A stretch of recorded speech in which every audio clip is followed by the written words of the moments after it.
Fala galerinha, professor Kevin aqui e hoje a gente vai conversar um pouquinho sobre tecido epitelial, histologia animal, né? O que é um tecido? Tecido é um conjunto de células que tem uma função específica, existe uma morfologia, uma característica específica.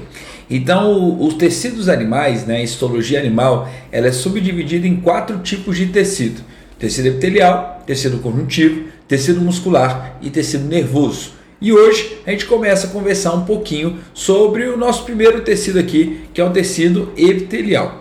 O tecido epitelial, ele é de uma origem endodérmica, ectodérmica ou até mesmo mesodérmica. Então lá no embrião, qualquer folheto embrionário, ele é capaz de formar o tecido epitelial, certo? A gente pode dividir esse tecido epitelial em 2 classificações básicas, que é o tecido epitelial de revestimento e o tecido epitelial glandular. O tecido epitelial de revestimento, o nome é bem autoexplicativo, né, galera? Quando a gente pensa em tecido epitelial de revestimento, a função dele, óbvia, vai ser o quê? Revestir. Só que aqui tem um detalhe. Quando a gente vai revestir uma estrutura, o que a gente quer é separar, né, um meio de outro meio. Concorda comigo? Então, se eu estou, por exemplo, fazendo, né, uma parede aqui na minha sala, o que eu quero dizer com isso? Se eu estou fazendo essa parede, eu estou separando o meio interno da sala para o meio externo da sala. E para eu fazer essa parede, eu vou precisar fazer um revestimento de tijolo ou qualquer coisa assim. E esse revestimento ele não pode ter buracos no meio dele, ele não pode ter espaço no meio dele. Porque se ele tiver espaço no meio dele, eu vou acabar comunicando ali os ambientes que estão ao redor. Então a ideia, quando se fala de um tecido epitelial de revestimento, é que ele tem as células extremamente próximas uma da outra. Essa característica a gente chama de células justapostas. Então a célula justaposta nada mais é do que uma célula grudada na outra, tá? Então a célula está muito próxima da outra. O que mantém essas células grudadas uma na outra? As famosas junções celulares, tá? Então é exatamente as junções celulares que são capazes de manter essa célula aderida na outra. Então eu trouxe essa imagem ela está mostrando todas as junções celulares que podem existir. Então, por definição, junções celulares são estruturas que vão juntar 2 células, perfeito? Mas tem algumas formas de juntar essas 2 células de uma forma diferente. Então as primeiras zonas são zonas oclusivas ou junções oclusivas, que tem a função de criar como se fossem pequenos espaços ali entre as membranas. É como se a membrana ela tivesse se entrelaçando e entre os nozinhos do entrelaço você tivesse um espacinho. E esse espacinho ele fica ali preso a algumas moléculas que estão grandes demais. Então são zonas muito importantes, principalmente no revestimento, por exemplo, no epitélio de intestino. O epitélio de intestino ele acaba revestindo, né, aquela estrutura intestinal, e quando a macromolécula, quando a molécula grande, ela se encontra ali, ela tem que ficar presa ali, até que ela seja quebrada totalmente, tá? Então essas zonas oclusivas, ela está conectada justamente com essa característica de prender essas moléculas que são maiores ali, perfeito? Quando a gente pensa em zonas oclusivas, então, você vai pensar que justamente ela tem esses pequenos espaços para as macromoléculas, perfeito? Quando a gente pensa em zonas de adesão ou junções aderentes, é exatamente uma estrutura que vai trazer uma adesão célula a célula. Tem 2 estruturas que trazem adesão célula a célula e deixam as células grudadas, que é a zona de adesão e o desmossomo. Então essas 2 aqui, ó, tem a mesma função, ó, zona de oclusão, aumentar o potencial de absorção do tecido. Zona de adesão ou desmossomos, aumentar, né, a aderência entre 2 células. Mas qual que é a diferença, Kevin, de uma zona de adesão para um desmossomo? Qual que é essa grande diferença? Eu falo sempre que a diferença é a força que está aderida às membranas. É como se a zona de adesão tivesse assim, uma grudadinha na outra, mas facilmente eu consigo separar. Enquanto que os desmossomos, eles estão assim, um entrelaçado com o outro. Então as fibras do citoesqueleto de uma célula, elas se entrelaçam com a fibra do citoesqueleto da outra célula e isso forma uma estrutura extremamente rígida. Então se tu pega a tua mão aí, ó, faz assim e tenta separar ela, tu percebe que ela se separa relativamente fácil. Agora, se eu entrelaço, na hora que eu tento separar, eu percebo que o quê? Que eu não separo com uma facilidade muito grande, tá? Então, as zonas de adesão é essa mais fraca, o desmossomo é essa um pouco mais forte, assim, um pouco mais, vamos dizer que aderida mesmo, tá? As junções comunicantes também podem ser chamadas de junções do tipo gap. Lá nas células vegetais, elas também existem, a gente chama de plasmodesmos nas células vegetais. Elas são junções que elas conectam uma célula a outra. Então, muitas vezes é necessário que haja uma conexão iônica entre essas duas células. E essa conexão iônica é dada por essas junções do tipo gap, ou também pode ser chamado de nexo, tá? São os dois nomes dela ali. Junções do tipo gap é bem importante, principalmente no sistema nervoso, tá? Então, lá no sistema nervoso existe uma sinapse chamada de sinapse nervosa, que é elétrica e não química. Química pelos neurotransmissores, elétrica justamente por as junções do tipo gap. E é o que vai acontecer? Os neurônios eles são conectados um no outro e o íon ele passa diretamente de um neurônio para o outro, por exemplo. Então isso acontece e justamente faz com que haja essa transmissão ali do impulso nervoso de uma forma mais direta, tá? No tecido epitelial e nesse contexto de revestimento, isso vai otimizar um pouquinho a transmissão de nutrientes de uma célula para outra. Vários tecidos têm muitas camadas, né? E para, às vezes, o nutriente chegar lá na última camada, é necessário que uma célula passe para outra, que passa para outra, que passa para outra. E essa passagem, muitas vezes, ela é feita através das junções do tipo gap. E você tem os hemidesmossomos, que é como se fosse desmossomos pela metade. Então, parte dele vem as fibras da célula e a outra parte ela está aderida ali à matriz extracelular. Vale lembrar que quando a gente pensa num tecido epitelial, por exemplo, de revestimento, ele tem uma membrana basal. E para ele ficar conectado nessa membrana basal, ele tem esse hemidesmossomo, que é esse desmossomo pela metade ali que eu estou falando, certo? Então o hemidesmossomo ele também serve para uma adesão, só que agora é uma adesão com a matriz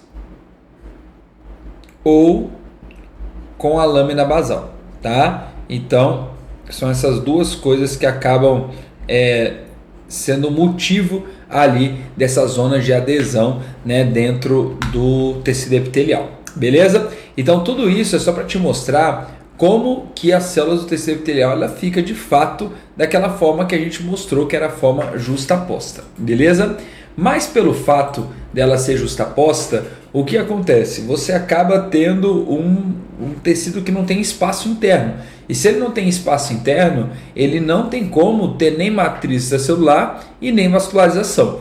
O que é uma matriz extracelular? É um líquido amorfo que normalmente está ao redor das células, tá? Então esse líquido amorfo geralmente tem proteínas, algum tipo de substância específica e isso vai formar essa estrutura de matriz. As células estão imersas na matriz normalmente, mas no tecido epitelial essa matriz não existe, tá? Então a matriz acaba não aparecendo porque não tem espaço entre as células. Além disso, no tecido epitelial você não tem espaço para vaso sanguíneo, então a vascularização do tecido epitelial não existe. Então, por exemplo, a sua epiderme ela é formada de tecido epitelial. Quando a gente raspa aqui na epiderme, você vai ver que não sai líquido, não sai sangue, não sai nada. Por quê? Porque essa parte não tem. Então só vai sair sangue se eu conseguir degradar o suficiente para chegar no tecido conjuntivo, que está na parte de baixo da epiderme, tá? Que aí a gente chama de derme ali da pele. Então tem que tomar esse cuidadinho de entender que o cara não tem vasos sanguíneos, porque isso pode ser importante aí em algumas questões, tá?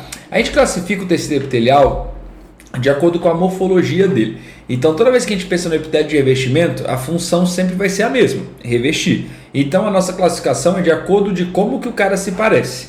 A gente pode classificar o quanto as camadas do tecido, então quantas camadas que ele tem, ou a gente pode classificar em relação ao formato do tecido, tá?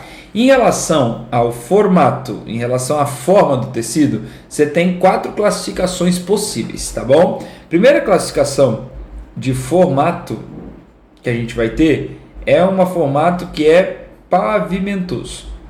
Pavimentoso é quando a célula ela está amassada, tá? É como se eu estivesse pisando na célula mesmo. Então, por exemplo, quando você olha essa imagem aqui, ó, a célula ela está bem pequenininha, tá vendo?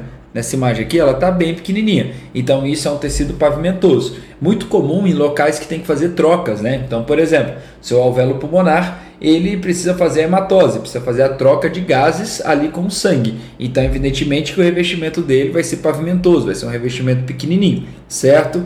Quando a gente analisa um tecido que é cúbico, você já tem um tecido que ele é mais no formato bonitinho da célula mesmo, tá? Então, toda vez que a gente pensar em cúbico, você vai pensar no formato bonitinho. Por exemplo, esse aqui, ó, você percebe que o formato dele, ele é todo bonitinho, a célula é toda arredondada, toda bonitinha ali, então a gente chama ele no formato cúbico. Se eu tenho um formato alongado, você vai chamar de prismático. Então, prismático é quando ele está bem alongadão. Olha essa imagem aqui, por exemplo. Essas células de cima, elas estão super alongadas. Então, a gente pode chamar ele de prismático. E tem, né, alguns tecidos que a gente chama de transição. O que é um tecido de transição? É um tecido que não tem um formato específico. Ele acaba tendo múltiplos formatos ao longo do tecido. Então, quando a gente analisa aqui, ó, essa imagem, tu percebe que aqui, ó, tem vários formatos celulares. Ora parece com cúbico, ora parece pavimentoso. Então, você não sabe direitinho, né, qual que é o formato daquela estrutura toda. Então, a gente chama ele de transição, tá? E você pode também classificar de acordo com a quantidade de camadas. Se eu tenho uma camada só, eu chamo de simples. Então, simples é uma camada. Então, por exemplo, vamos olhar lá de novo, né, lá nos túbulos renais, né, o tecido aqui do rim. O que a gente percebe? A gente percebe que ele é simples porque ele só tem uma camadinha aqui. Quando a gente olha esse tecido aqui de baixo também, tu percebe que ele é simples porque só tem uma camadinha de células. Quando a gente chama ele de estratificado é quando aparece mais de uma camada. Então, apareceu mais de uma camada, você pode chamar de estratificado. Então, por exemplo, quando a gente olha aqui a pele é um tecido estratificado pavimentoso. Olha a quantidade de camadas que tem aqui. Então, várias camadinhas ali de tecido formando a estrutura da epiderme ali da pele, tá? Então, ele é estratificado, ele tem mais de uma camada. E você tem ainda um chamado de pseudoestratificado. O pseudoestratificado é quando, lá no microscópio, a gente pensa que ele é estratificado, mas na verdade ele não é. E por que a gente pensa que ele é estratificado? A célula no microscópio, ela colore o núcleo dela. E o núcleo do pseudoestratificado estão em alturas diferentes. Então, como os núcleos estão em alturas diferentes, como você olha nessa imagem aqui, ó, então um está lá em cima, o outro está aqui embaixo, o outro lá em cima, o outro lá em cima de novo, o outro aqui embaixo. Parece muitas vezes que são duas camadas celulares, mas quando a gente olha com um pouquinho mais de cuidado, a gente percebe que é uma camada só, que os núcleos sempre estão um do lado do outro. Então, se um está embaixo, o de cima aqui, ó, vai estar do ladinho, ele não vai estar exatamente em cima do outro núcleo. E a gente percebe que na verdade é uma camada só. Tá? Então isso pode acontecer e quando acontece a gente chama de pseudoestratificado. Um exemplo disso é seu tubo respiratório. Seu tubo respiratório, né, a região que não faz troca, ela é basicamente toda pseudoestratificada, tá bom? Então isso também é uma coisa legal, uma coisa interessante. Quando a gente analisa o tecido epitelial glandular, aí o negócio é um pouco diferente. Por quê?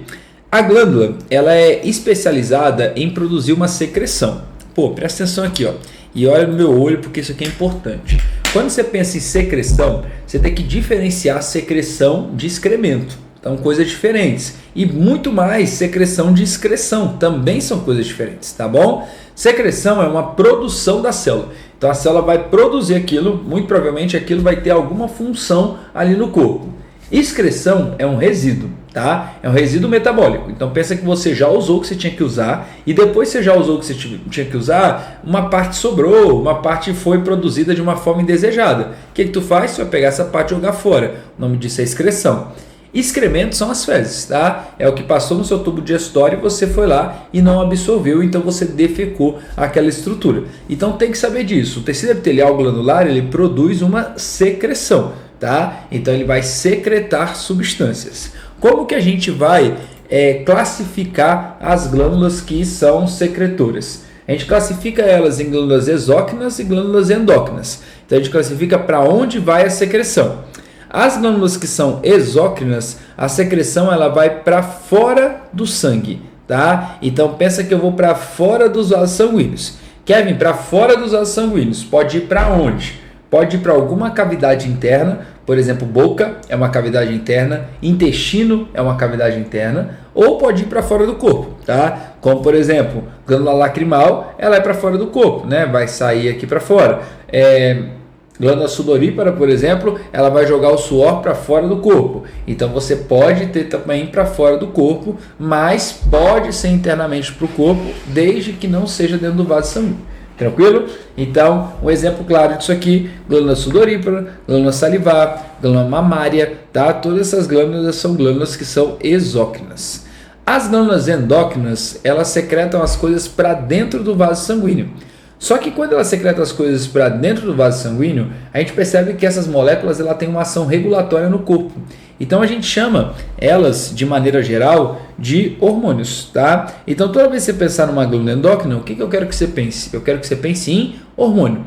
Inclusive aqui, a gente não precisa nem dar muitos exemplos, porque existe um sistema só para estudar ele, né? O sistema endócrino é um sistema que estuda as glândulas endócrinas. Então você vai estudar tireoide, você vai estudar paratireoide, você vai estudar adrenal, e todas essas glândulas são glândulas que são endócrinas. São glândulas que vão produzir hormônios e vão jogar para dentro do vaso sanguíneo, certo? E tem glândulas que têm as duas porções ao mesmo tempo, que nós chamamos de glândulas mistas ou anfícrinas. Então, por exemplo, quando a gente pensa em pâncreas, ovário e testículo, eles conseguem produzir os dois. O pâncreas ele produz o suco pancreático, que vai para o duodeno, que é uma cavidade intestinal, secreção exócrina. Mas o pâncreas também produz insulina e glucagon, hormônios, então secreção endócrina. Então ele tem duas porções na mesma glândula que fazem coisas diferentes. Ovário produz gameta feminino, ovócito secundário, que vai para a tuba uterina, secreção exócrina. Mas ele também produz o quê? Hormônios sexuais. Hormônio sexual é o hormônio, então secreção endócrina. Testículo produz espermatozoide, que vai para o ducto deferente, secreção exócrina. Mas ele também produz testosterona, então que é o hormônio, então secreção endócrina. Então lembrar dessas duas besteirinhas aqui, beleza? Uma coisa interessante, a morfologia das glândulas elas são diferentes. A glândula exócrina ela tem uma morfologia de formar ductos, tá bom? Então toda a glândula exócrina ela acaba formando ductos e esses ductos eles vão eliminar a secreção através deles. Enquanto que a glândula endócrina ela está relacionada com trocas direto com o sangue, né? Afinal a secreção tem que ir para o sangue. Então ela não forma ducto, mas ela tem vasos sanguíneos ao redor dela. Lá nas glândulas exócrinas a gente tem uma subclassificação delas, de acordo de como que a secreção sai de dentro dela. Então você pode classificar em glândula holócrina, glândula apócrina ou glândula merócrina. E aí presta atenção porque esses nomes são feios pra caramba, mas são nomes que às vezes podem aparecer numa questãozinha ou outra. Então presta atenção aqui, ó. Quando é uma glândula holócrina, você acaba liberando a glândula inteira. Então como assim, Kevin? Glândula sebácea. A glândula sebácea fica na tua pele e ela libera sebo, tá? Ela libera gordura. O que vai acontecer? Quando a gordura ela sai pela pele, não sai só o lipídio, não sai só a gordura, sai a glândula sebácea inteira. Então a glândula sebácea inteira vai para fora, perfeito? Inclusive a gordura. E aí tua célula, teu corpo, ele vai ter que fazer uma nova glândula sebácea, perfeito? Então toda vez que você pensar em glândula holócrina, ela libera tudo, inclusive a célula vai embora. A glândula merócrina, ela já é a glândula que só libera a secreção. Então, toda vez que você pensar em merócrina, você vai pensar que o cara libera apenas a secreção ali para fora da glândula. Então, ele joga só a secreção. A glândula apócrina, ela libera a secreção junto com fragmentos celulares.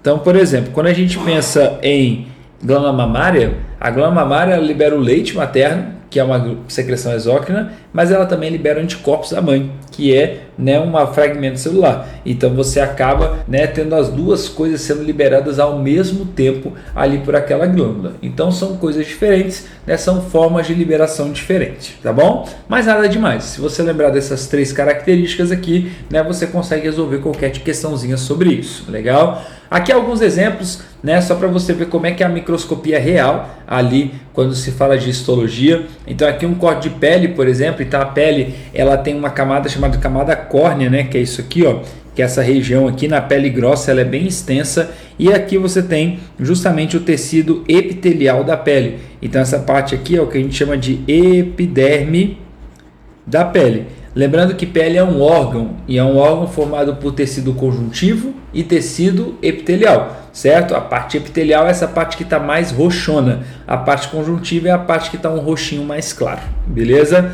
Aqui a gente tem também corte da traqueia. Na traqueia é muito interessante porque eu tenho algumas especializações chamadas de cílios. Então olha que interessante.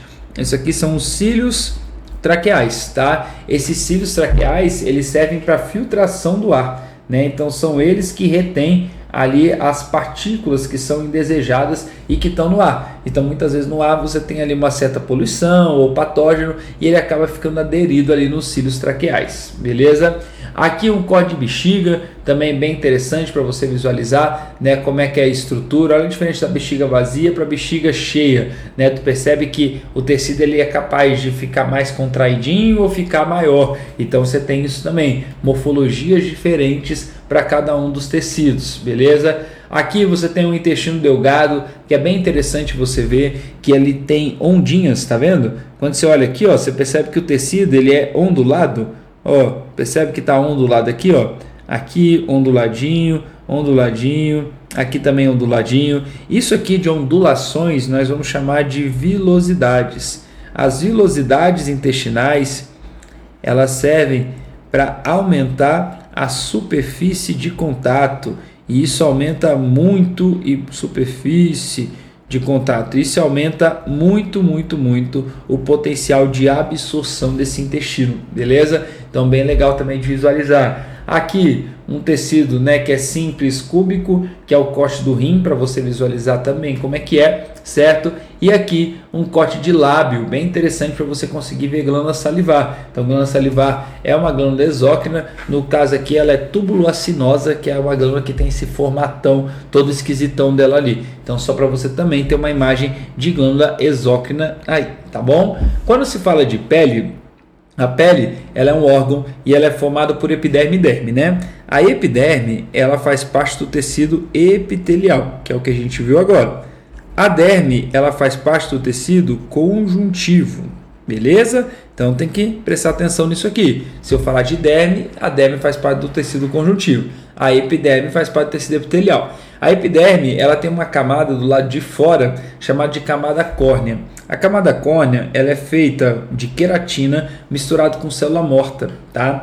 E aí, por que eu tenho tanta célula morta, Kevin? Porque o tecido epitelial está em constante reposição. Então as células elas vão se repondo no tecido epitelial constantemente, e aí com isso você vai trocando a pele. Você vai pegando a epiderme e você vai trocando ela. Por isso quando você faz uma tatuagem de rena, por exemplo, essa tatuagem de rena ela fica aqui na pele, mas ela não fica por tanto tempo. Porque à medida que você vai renovando essa pele, como ela só coloriu a epiderme, ela acaba sumindo ali com o tempo. E aí tudo vai depender do grau de degradação dessa pele. Então se eu lavar mais, se eu esfregar mais, ela vai sair mais rápido. Se eu tomar um banho com água salgada, por exemplo, ela também sai mais rápido. Perfeito? Agora, quando a gente pensa numa tatuagem definitiva, então para você fazer uma tatuagem, por exemplo, essa aqui, você fazer uma tatuagem aqui, o que você tem que fazer? Você tem que pigmentar a derme. Então, o tatuador, ele vai pegar uma agulha e ele vai passar tinta nessa agulha e ele vai colocar essa tinta na derme sua, no tecido conjuntivo, porque é um tecido que não tem uma renovação